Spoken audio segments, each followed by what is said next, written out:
The Secret Garden. Francis Hodgson Burnett. Previously, as Colin's strength returned, the adults began to notice. To protect their secret, Colin and Mary learned to pretend, playing at illness while growing healthier each day.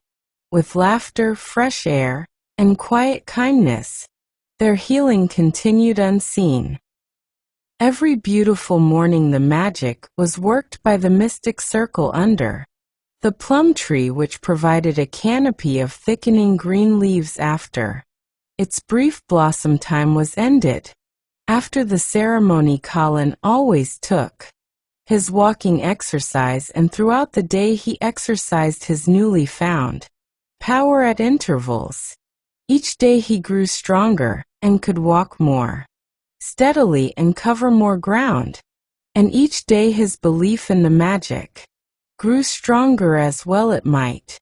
He tried one experiment after another as he felt himself gaining strength, and it was Dickon who showed him the best things of all. "Yesterday," he said one morning after an absence, "I went to Thwaite for mother and near Teat Blue Cow, and I seed Bob Hayworth. He's the strongest chap on Teat Moor. He's the champion wrestler, and he can jump higher than any other chap and throw Teat hammer farther. He's gone all way to Scotland for sports some years. He's knowed me ever since I was a little and he's a friendly sort, and I asked him some questions. The gentry calls him a athlete, and I thought o' thee, Mester Colin, and I says, how did the make the muscles stick out that way, Bob? Did the do anythin' extra to make thyself so strong?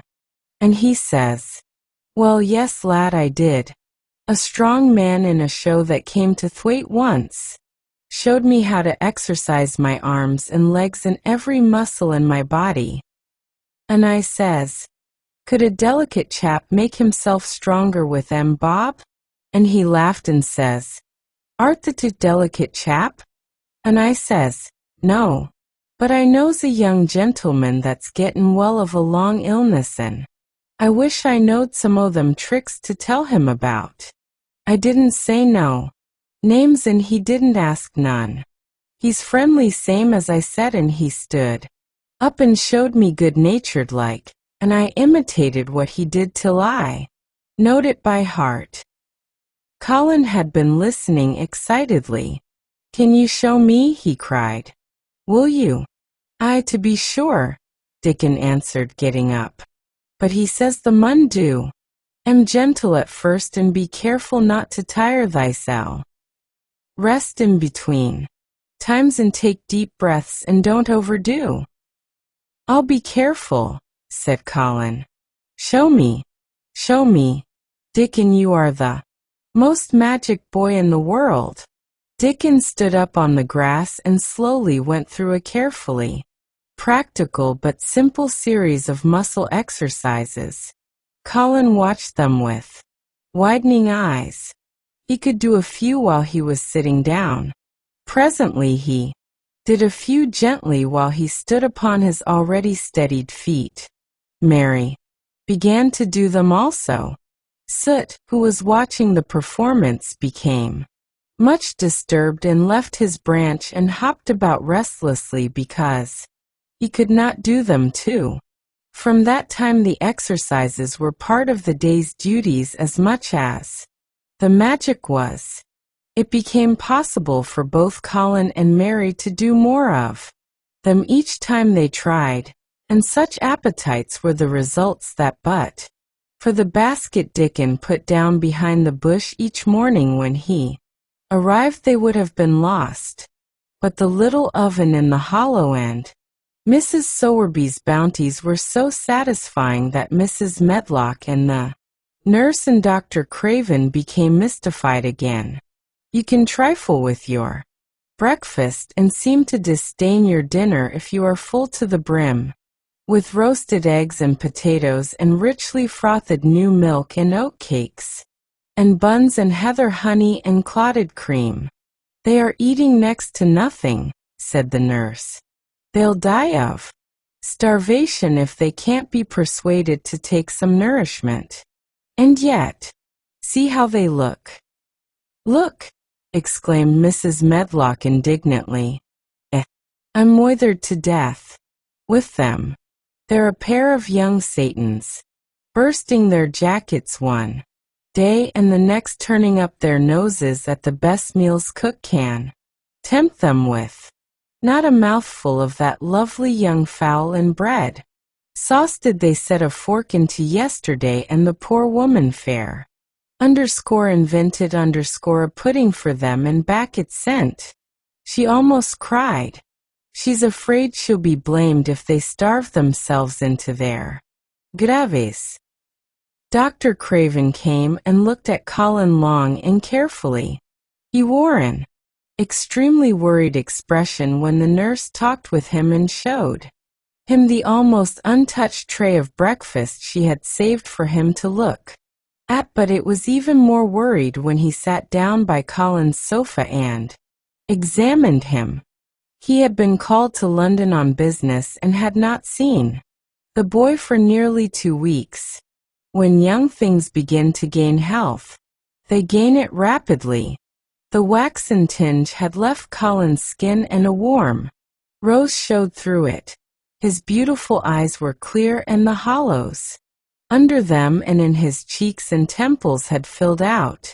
His once dark, heavy locks had begun to look as if they sprang healthily from his forehead and were soft and warm with life. His lips were fuller and of a normal color.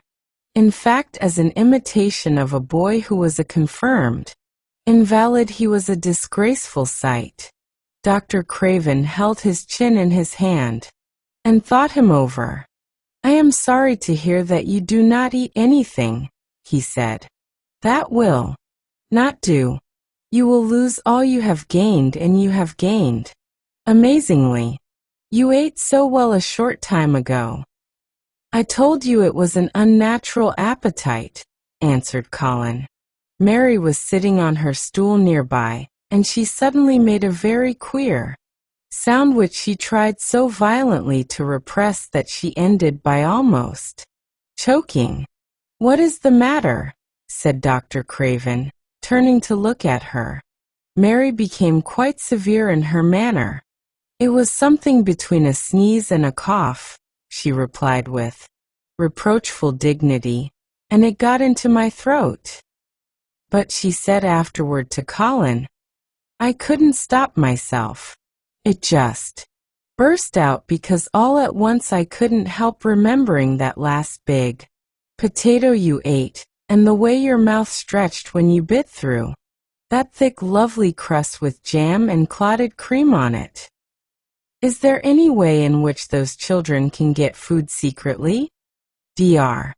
Craven inquired of Mrs. Medlock. There's no way unless they dig it out of the earth or pick it off the trees, Mrs. Medlock answered. They stay out in the grounds all day and see no one but each other. And if they want anything different to eat from what's sent up to them, they need only ask for it. Well, said Dr. Craven, so long as going without food agrees with them, we need not disturb ourselves. The boy is a new creature. So is the girl, said Mrs. Medlock. She's begun to be downright pretty, since she's filled out and lost her ugly little sour look. Her hair's grown thick and healthy looking, and she's got a bright color. The glummest, ill-natured little thing she used to be, and now her and Master Colin laughed together like a pair of crazy young ones. Perhaps they're growing fat on that. Perhaps they are, said Dr. Craven. Let them laugh. Close your eyes and believe. Tomorrow will shine brighter. Good night.